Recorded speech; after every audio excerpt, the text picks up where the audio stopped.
What up mga solid subscribers, no? Okay guys, no? Wala natin papanoorin ngayon guys. Ito pong trending worldwide daw po ito, no? A very big shoutout po syempre kay Miss O, no? All credits po sa kanya itong videos na po ito napapanood natin. So subscribe kayo kay Miss O, subscribe kayo palagi sa mga uploads niya. Syempre sa ating Mahalima, no? And titingin tayo ng mga updates po sa ating Mahalima, sa P-pop community, sa lahat-lahat po, no? So bago ko sumunod itong video to, kindly leave a like, subscribe, and kindly ring na notification bell na rin guys, no? Para alam nyo pag ako yung nag-release ng bagong video, no? So without further ado, let's all watch this.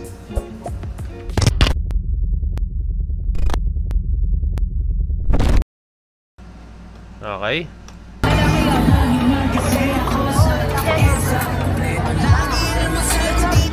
Ang music festival sa dami ng tao sa SB19 at Glock 9 Kalakaw Wish Bus event. Grabe, no? Daming tao. Last-minute announcement man ang nangyari para sa SB19 at Glock 9 Wish Bus event, pero talagang dinumog pa din ng napakaraming tao na aakalain mong music festival ito. Legit, last minute pa yun? Grabe naman yun, last minute, tapos ganyang karami yung taong syempre in attendance, no? Grabe yung power po talaga ng ating Mahalima. Syempre considering Sir Glock 9 po yan, no? Pero syempre, nakakatuwa lang guys, no? Talagang updated po ang ating 18, no, sa mga ganitong klaseng balita, no. Hindi nila hinahayaang may missed out sila, no. Kaya nakakatuwa yung mga ganitong klaseng suporta na natin. Yun guys, no, yung ganyang klaseng crowd guys, kaya na nito maka-accommodate halos ng ano eh. Yun nga, tama kasi namin ni Miss O, no. Music festival na siya guys, no. Ang hindi ko lang sure guys is kung yung mga gantong event ba is like, ano ba, may mga, syempre I'm very sure meron tong rules and regulations, pero syempre, ano tayo, napakaraming tao kasi dito guys, no? Paano kaya yung venue nito, no? Napaghandaan ba nila? I think napaghandaan naman nila, no? Naalala ko lang yung mga moment guys na yung wish bus is talagang wish bus mo talaga, no? Hindi yun to the point na nakasteady lang, no? Na ang sarap lang nung dati na umaandar sila. Hindi ko lang alam kung bakit hindi na siya natutuloy ngayon, no? Dati kasi umaandar pa sila. Tapos yun, kumakanta habang yun, umaandar yung bus, di ba? Pero pa guys, excuse me. Yung si TJ Monterde, kumakanta. Ano ba, sino-sino ba yun? Mga abutan ko na umaandar pa yung bus, no? While they are singing, no? Nakakamiss lang yung ganun. Sana magkaroon ulit ng ganun, no? And itong SB19 ba, nagkaroon ng ganun moment? Pero kasi I think, parang hindi siya possible gawa po ng talagang dudumugin talaga. Kasi pag halimbawa umaandar sila, syempre may tendency yan guys is yung mga fan, no? Talagang hahabulin sila, no? Hahabulin, pupunta, tapos syempre may tendency pa nga guys, baka nakamotor sila. Alam niyo yung nangyari kay Speed, no? Baka ganyan mangyari, no? Kay iShow Speed, no?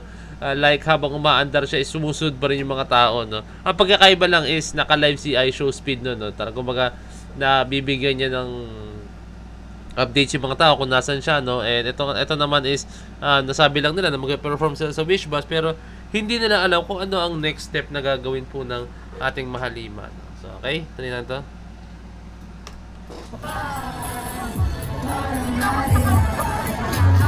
Ayun, ang angas na nun. Ang sarap lang na makita guys, tayo nyo to. Winawagayway niya yung bandera ng Pinas, no? Siyempre, alam naman si ang SB19, siyempre Sir Glock 9, no? Pilipino sila, no? Pinoy po sila, no?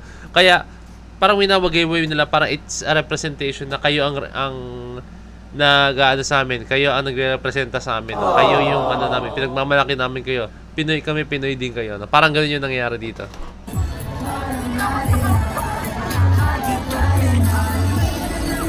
Not only that, the SB19 and Glock 9 Wish Bus has trended in the country at the #1 and #2 spots, and also worldwide at number 13. Wow, spots. Look at this. #1 sa pop trending guys. Grabe naman, no? Kalakal live on roadshow. Also worldwide at number 13. Wow, number 13 sila worldwide. Wow.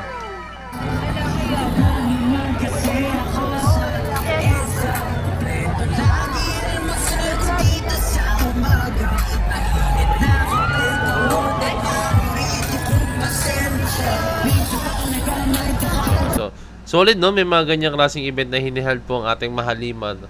And I hope na marami po silang event na maganapan, no? And isa na rin to, isa wish bus, no? Actually, suki na po talaga sila dito, no? Every performance nila, no? Talagang tinatao talaga, dinudumog, no? And hindi na kasi nakapagtaka yun, no? Kasi syempre, considering mahalima po yan, no? Kanyang latest live with Justin.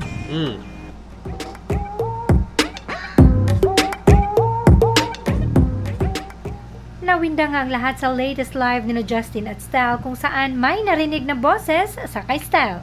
Kaboses ito ni Ken kaya naman kinilig ang mga fans lalo na ang Kentel shippers.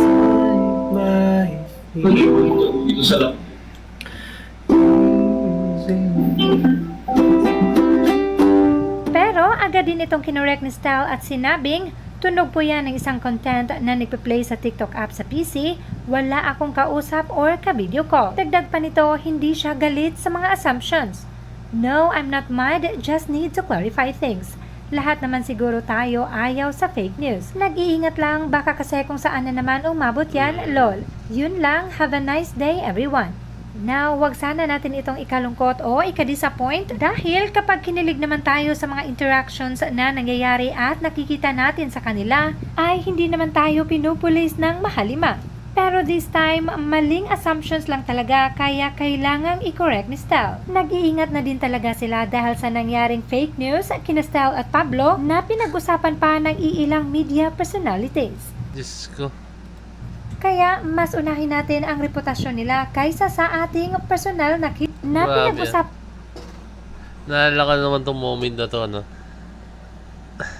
Actually, hindi ko talaga siya ni-discuss. Hindi ko siya ni-discuss before, no? Kasi ayaw ko siya i-discuss. Pero ito, since nakita natin, okay, no? I-discuss na natin, guys. Since nandito na po tayo, no? Hindi ko talaga siya gusto i-discuss, guys, nung time na yun. Hindi ko siya ginawa ng ano. Pagkakatanda ko, hindi ko siya ginawa. No? Kasi yung mga gantong issue, guys, no? Kasi isipin nyo naman, no? Ating mahalima, no?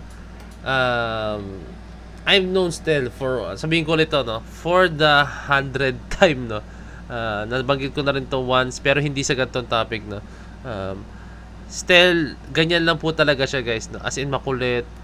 Ano lang po talaga siya, guys, no? Pero, believe me, guys, kung ano iniisip nyo kay Stell, hindi po siya ganun, guys. Talagang makulit yan.